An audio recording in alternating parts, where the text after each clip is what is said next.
Sex से भागना कोई पवित्रता नहीं है। जिस चीज से तुम्हें डरना सिखाया गया है, अगर वही तुम्हें आजाद करने की कुंजी हो तो सोचो, अगर समस्या सेक्स में नहीं बल्कि उसे ना समझ पाने में हो, वो बस डर है जिसे समाज ने सुंदर शब्दों में ढक दिया है। जिस चीज को तुम समझे बिना नकार देते हो वो मिटती नहीं, वो भीतर अंधेरे में छुप जाती है, और जो छुपता है वही एक दिन तुम्हें चला देता है। तुम्हें सिखाया गया है कि शरीर गलत है, इच्छा गलत है और संवेदना से दूर रहना ही चरित्र है। पर सोचो, अगर यही सच होता तो इंसान इतना बेचैन क्यों होता? जो समझ से पैदा नहीं होता वो दबाव से पैदा नहीं हो सकता। तुमने देखा है, जितना ज्यादा रोका उतना ही मन उछलता है, जितना ज्यादा भागे उतना ही आकर्षण बढ़ता है। क्योंकि जीवन विरोध से नहीं चलता, वो जागरूकता से चलता है। सेक्स कोई समस्या नहीं है, समस्या है अपरिपक्व समझ, और उससे भी बड़ी समस्या है अपराध बोध। जब तुम देखने की हिम्मत करते हो बिना लेबल लगाए, बिना सही गलत के, तभी ऊर्जा बदलती है। भागने से नहीं, लड़ने से नहीं, बल्कि देखने से। जिस दिन तुम समझ लोगे कि संवेदना शत्रु नहीं है, उस दिन पहली बार मन शांत होना शुरू करेगा। आज सवाल यह नहीं है कि सेक्स को छोड़ो या अपनाओ, असल सवाल यह है, क्या तुम उसे समझने के लिए तैयार हो? यही समझ बंधन नहीं बनाती, यही समझ मुक्ति की शुरुआत होती है। सेक्स से डर इंसान के भीतर पैदा नहीं होता, उसे धीरे धीरे सिखाया जाता है। बच्चा जब पैदा होता है उसके भीतर कोई भय नहीं होता, न शरीर से, न स्पर्श से, न संवेदना से। वो सहज होता है, स्वाभाविक होता है। लेकिन जैसे जैसे वो बड़ा होता है उसके चारों ओर शब्द इकट्ठा होने लगते, गलत, गंदा, पाप, शर्म, और यही शब्द धीरे धीरे उसके अनुभव से पहले पहुंच जाते। अनुभव होने से पहले ही निर्णय थमा दिया जाता है। यही असमझ की शुरुआत है। डर हमेशा अज्ञान से पैदा होता है, लेकिन यहां अज्ञान प्राकृतिक नहीं है, यह योजनाबद्ध है। समाज चाहता है कि तुम अपने शरीर से कटे रहो, क्योंकि जो अपने शरीर से जुड़ा होता है वो आजाद सोचता है, उसे नियंत्रित करना आसान नहीं होता। इसलिए सबसे पहले शरीर को दोषी ठहराया जाता है।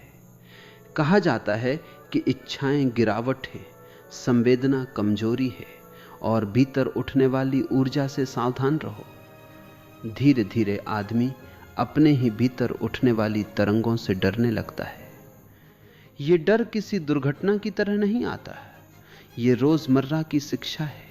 घर में, स्कूल में, धार्मिक उपदेशों में बिना कहे भी बहुत कुछ कह दिया जाता है, नजरों से, चुप्पी से, तानों से। जब बच्चा सवाल पूछता है तो उसे जवाब नहीं मिलता, या तो डांट मिलती है या चुप्पी, और चुप्पी जवाब से ज्यादा गहरी चोट करती है। वो सिखाती है कि यहां कुछ गलत है, कुछ ऐसा जिसे देखना भी ठीक नहीं। धीरे धीरे आदमी अपने ही अनुभव से कटने लगता है। जो भीतर उठता है उसे वो देखने की बजाय दबाने लगता है, और दबाने के लिए डर जरूरी है। डर एक दीवार की तरह काम करता है ताकि तुम भीतर झांक ना सको। लेकिन भीतर जो है वो दीवार से नहीं रुकता, वो और तीव्र हो जाता है और विकृत रास्तों से बाहर आने लगता है। फिर वही समाज कहता है, देखो ये इच्छाएं कितनी खतरनाक है। जबकि खतरा इच्छा में नहीं था, खतरा असमझ में था। अगर डर स्वाभाविक होता तो वो हर संस्कृति में एक सा होता, लेकिन ऐसा नहीं है। कहीं शरीर को पूजा जाता है, कहीं छुपाया जाता है, कहीं स्पर्श उत्सव है, कहीं अपराध। इससे साफ दिखता है कि समस्या शरीर में नहीं, व्याख्या में है। आदमी को जो सिखाया गया है वही वो मान लेता है, बिना जांचे, बिना देखे। असल में डर एक ढाल है ताकि आदमी को समझने की जरूरत न पड़े। समझ साहस मांगती है, डर आराम देता है, रेडीमेड निष्कर्ष। जब तुम डरते हो तो तुम्हें देखने की जरूरत नहीं रहती, और जब देखना बंद हो जाता है तो जीवन सतह पर अटक जाता है। भीतर एक ऊर्जा लगातार बहती रहती है, लेकिन आदमी उससे आंखें चुराए रहता है, और यही चुराई गई नजर धीरे धीरे बोझ बन जाती है, बेचैनी बन जाती है, थकान बन जाती है। दमन इंसान के भीतर से नहीं आता, वो बाहर से थोपा जाता है। कोई बच्चा दमन लेकर पैदा नहीं होता, वो खुला होता है, जिज्ञासु होता है, जीवन के प्रति भरोसे से भरा होता है, लेकिन बहुत जल्दी उसे सिखाया जाने लगता है कि क्या छुपाना है, क्या दबाना है, क्या दिखाना खतरनाक है। यह शिक्षा शब्दों से कम और माहौल से ज्यादा मिलती है। घर का डर, समाज की आंखें, संस्कृति की सीमाएं, ये सब मिलकर एक धीमी लेकिन गहरी ट्रेनिंग देते हैं। दमन को अक्सर अनुशासन का नाम दे दिया जाता है। कहा जाता है कि जो खुद को रोक ले वही मजबूत है, लेकिन भीतर से रोकना और समझ से रुकना, ये दोनों बिल्कुल अलग बातें। जब रोक समझ से आती है तो उसमें तनाव नहीं होता, लेकिन जब रोक डर और संस्कार से आती है तो भीतर लगातार एक खिंचाव बना रहता है। आदमी ऊपर से शांत दिख सकता है, लेकिन अंदर कुछ दबा हुआ सुलगता रहता है। संस्कार बड़ी चुपचाप काम करते हैं, वे आदेश नहीं देते, वे आदत बनाते हैं। बार बार एक ही बात सुनकर आदमी उसे सच मान लेता है। ऐसा नहीं होना चाहिए, अच्छे लोग ऐसा नहीं सोचते, ये भावना गलत है, ये वाक्य धीरे धीरे भीतर बैठ जाते हैं। फिर आदमी जब कुछ महसूस करता है तो पहले उसे जीता नहीं, पहले जज करता है, और यही जजमेंट दमन की जड़ है। दमन का मतलब ये नहीं कि कुछ खत्म हो गया, इसका मतलब सिर्फ इतना है कि उसे अंधेरे में धकेल दिया गया है, और अंधेरे में पड़ी चीजें बदल जाती हैं। वे साफ नहीं रहती, वे उलझ जाती। जो ऊर्जा सीधी हो सकती थी वो टेढ़े रास्ते खोजने लगती। तब इंसान खुद नहीं समझ पाता कि उसके व्यवहार में अचानक आक्रामकता क्यों आ रही है, रिश्तों में खिंचाव क्यों है, मन में बेचैनी क्यों बनी रहती है। संस्कारों की सबसे बड़ी चाल यही है कि वे दमन को नैतिकता बना देते। आदमी गर्व करने लगता है कि उसने खुद को दबा लिया, वो इसे उपलब्धि समझता है, लेकिन भीतर एक कीमत चुकाई जाती है। संवेदनशीलता मरने लगती है, खुशी हल्की हो जाती है, प्रेम डरपोक हो जाता है, और जीवन में एक नकलीपन घुस आता है। आदमी जीता है लेकिन पूरी तरह मौजूद नहीं होता। जो स्वाभाविक है उसे दबाने के लिए बहुत ऊर्जा लगती है। यही वजह है कि दमन करने वाला इंसान जल्दी थक जाता है। वो खुद से लड़ते लड़ते कमजोर हो जाता है। बाहर से वो अनुशासित दिख सकता है, लेकिन अंदर लगातार एक युद्ध चलता रहता है, और इस युद्ध में जीत किसी की नहीं होती, सिर्फ नुकसान होता है। अगर दमन सच में स्वभाव होता तो उसे सिखाने की जरूरत नहीं पड़ती, लेकिन उसे सिखाया जाता है बार बार, पीढ़ी दर पीढ़ी, और जो सिखाया गया है उसे अनसीखा भी जा सकता है। पर उसके लिए पहले यह देखना पड़ता है कि जो हम अपने स्वभाव का हिस्सा मान बैठे हैं वो दरअसल उधार लिया हुआ बोझ है। जिससे तुम भागते हो वही तुम्हें सबसे ज्यादा पकड़ता है। ये कोई विचार नहीं, ये अनुभव की सीधी सच्चाई है। मन का स्वभाव है, जो अस्वीकार किया जाता है वही केंद्र में आ जाता है। तुम किसी भावना से आंख चुराते हो और वो भावना और तेज होकर लौटती है। तुम उसे दबाते हो और वो दबाव बनकर भीतर जमा होती रहती है।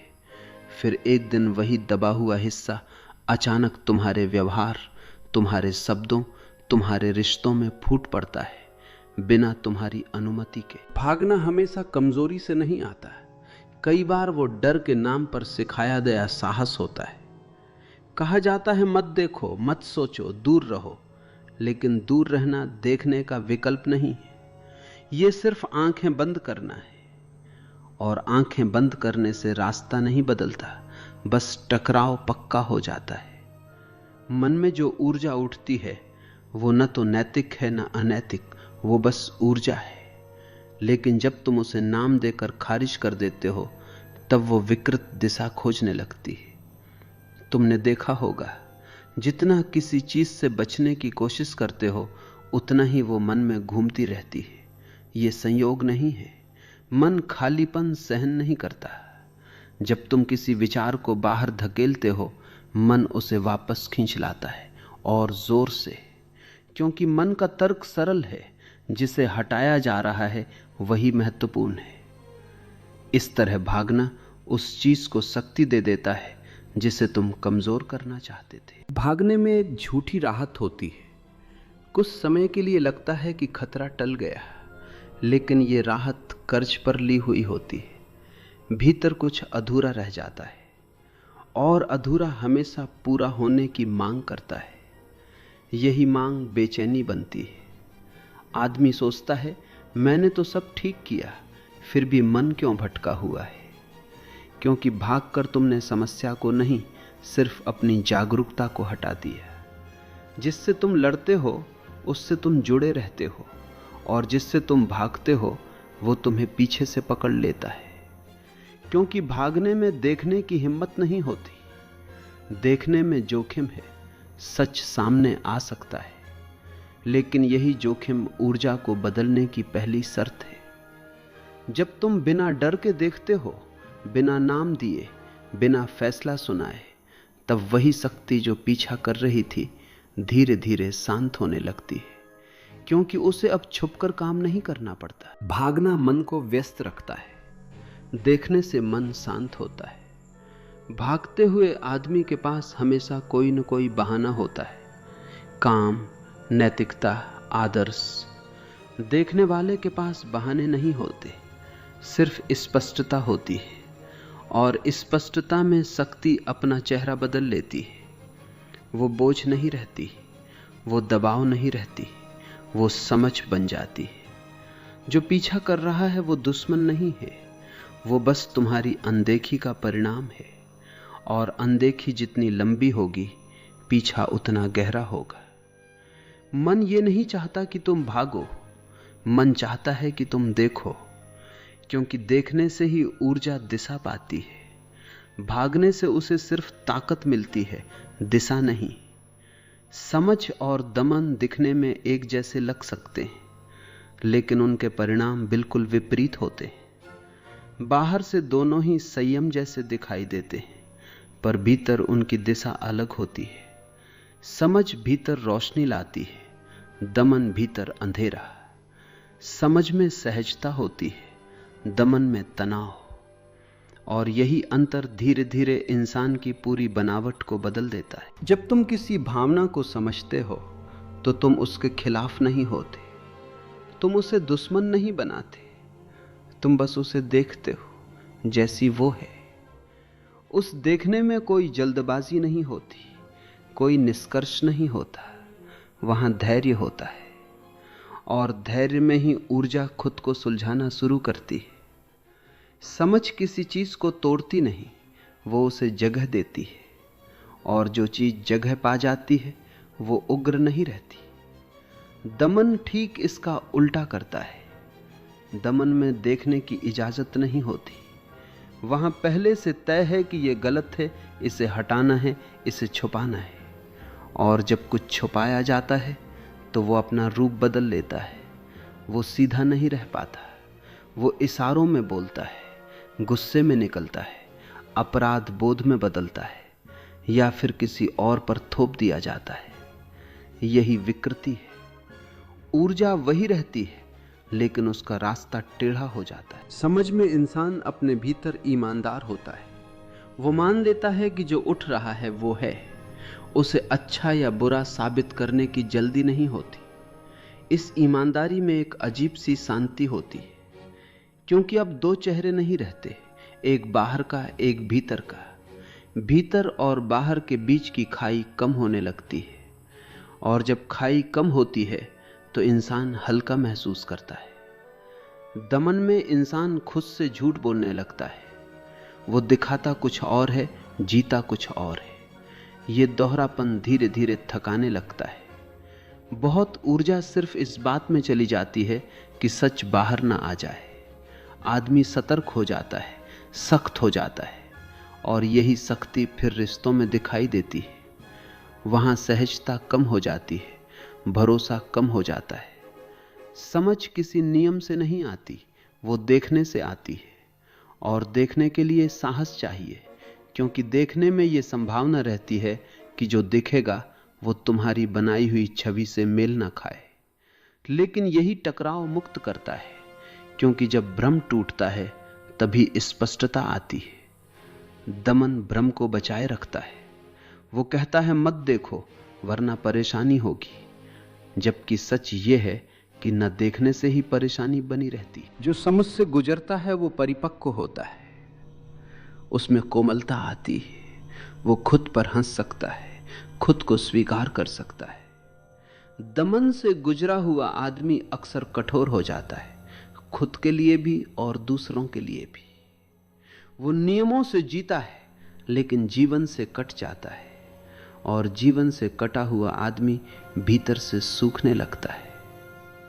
समझ का असर तुरंत दिखाई नहीं देता, लेकिन वो गहरा होता है। दमन का असर तुरंत दिख सकता है, अनुशासन, नियंत्रण, बल भीतर धीरे धीरे एक विकृति जन्म लेती रहती है, और वही विकृति एक दिन ऐसे रूप में सामने आती है जिससे इंसान पहचान भी नहीं पाता कि ये कहां से आई। जागरूकता कोई तकनीक नहीं है जिसे अभ्यास करके हासिल कर लिया जाए। वो कोई लक्ष्य भी नहीं है जिसे पाने की दौड़ में शामिल हुआ जाए। जागरूकता एक स्थिति है जब तुम जो हो रहा है उसे बिना बदले देखने लगते हो। जैसे ही बदलने की इच्छा आती है जागरूकता टूट जाती है और प्रयास शुरू हो जाता है। और जहां प्रयास है वहां रूपांतरण नहीं, सिर्फ दबाव होता है। अक्सर इंसान बदलना चाहता है क्योंकि वह खुद से असंतुष्ट है। वो जो है उससे भागना चाहता है, लेकिन भागने की ये इच्छा ही सबसे बड़ी बाधा बन जाती है। तुम जिस चीज को बदलना चाहते हो उसी से तुम लड़ रहे हो, और लड़ाई में देखने की क्षमता खो जाती है। जागरूकता तब आती है जब लड़ाई रुक जाती है, जब तुम ये मान लेते हो कि जो भी भीतर है वो अभी की सच्चाई है। जागने का मतलब ये नहीं कि कुछ नया जोड़ लिया जाए, इसका मतलब है कि जो पहले से मौजूद है उसे पूरी तरह देखा जाए, बिना चयन के, बिना पक्षपात के। जब तुम किसी भावना को पूरी तरह देखते हो तो तुम उससे अलग नहीं रहते। तुम उसमें डूबते भी नहीं और उससे भागते भी नहीं, तुम बस उपस्थित रहते हो। और इस उपस्थिति में ही रूपांतरण घटता है। रूपांतरण किसी क्रांति की तरह नहीं आता, वो शोर नहीं करता, वो चुपचाप घटता है। जैसे अंधेरे कमरे में खिड़की खुल जाए, अंधेरे को हटाने की जरूरत नहीं पड़ती, रोशनी अपने आप फैल जाती है। जागरूकता वही रोशनी है। वो किसी भावना को मारती नहीं, वो उसे समझ में बदल देती है, और समझ में आते ही ऊर्जा अपना स्वरूप बदल लेती है। जब तुम जागरूक होते हो तो तुम प्रतिक्रिया नहीं देते, तुम उत्तर देते हो। प्रतिक्रिया पुरानी आदतों से आती है, उत्तर वर्तमान से। यही फर्क इंसान को गुलाम से मुक्त बनाता है, क्योंकि गुलामी आदतों की होती है, स्वचालित व्यवहार की होती है। जागरूकता उस स्वचालन को तोड़ देती है। अचानक तुम्हारे पास एक खाली जगह होती है जहां तुम देख सकते हो, ठहर सकते हो और फिर चुन सकते हो। बहुत लोग सोचते हैं कि रूपांतरण का मतलब कुछ महान बन जाना है, लेकिन असल में रूपांतरण का मतलब सरल हो जाना है, बोझ कम होना, नकाब गिरना। जब तुम जागरूक होते हो तो तुम्हें साबित करने की जरूरत नहीं रहती कि तुम कैसे होने चाहिए। तुम जैसे हो वहीं से जीवन बहने लगता है और यही बहाव शांति लाता है। जागरूकता में कोई संघर्ष नहीं होता, इसलिए उसमें थकान नहीं होती। दमन थकाता है, नियंत्रण थकाता है, सुधार थकाता है, लेकिन जागरूकता ऊर्जा देती है, क्योंकि अब ऊर्जा खुद से नहीं लड़ रही, वो देखी जा रही है, स्वीकार की जा रही है, समझी जा रही है, और जो समझ लिया जाता है वो बोझ नहीं रहता। अंत में इतना ही कहा जा सकता है कि मुक्ति किसी नियम को मान लेने से नहीं आती, बल्कि देखने की ईमानदारी से आती है। जब तुम अपने भीतर उठने वाली हर तरंग को बिना डर के देख पाते हो, वहीं से बदलाव शुरू होता है। यही जागरूकता है, और यही वो द्वार है जहां से इंसान धीरे धीरे खुद के करीब आता है।